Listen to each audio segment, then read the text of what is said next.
Oh, good evening, good evening. Shout out Luzon, Visayas at Mindanao. So, magandang gabi sa atin lahat, mga supporters at sa aking mga magigiting na followers. So, malapit na ho yung Christmas. So, advance Merry Christmas sa atin lahat. Lalong-lalo na sa aking mga followers sa Boy Kamandag TV Vlog at sa Pison Anglers, Ratsada Anglers at sa ARC Anglers. So, Luzon, Visayas, magandang gabi. Bisaya, Tagalog, Ilocano, Ilonggo, magandang gabi sa atin lahat.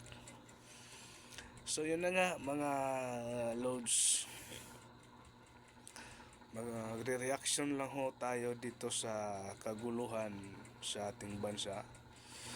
Dalawang panig ang nag-aaway-away sa halip na unahin yung problema sa bayan. Lalong-lalo na tumataas yung mga bilihin sa pangunahing produkto, lalo na sa pagkain. So sa income, lalong bumababa ang source of income. Tapos mataas yung expenses sa pagkain. So paano natin mapapaaral ang ating mga kabataan kung nakaw dito, nakaw doon, na simpleng problema sa ating bayan hindi nila masolusyonan at pilit nilang guluhin ang isang tao na nagtatrabaho lang sa gobyerno. Wala pong ibang tinutukoy ko dito kundi ang iniidolo kong Vice Presidente, iniidolo kong Vice Presidente na nagiging presidente ang ama nito.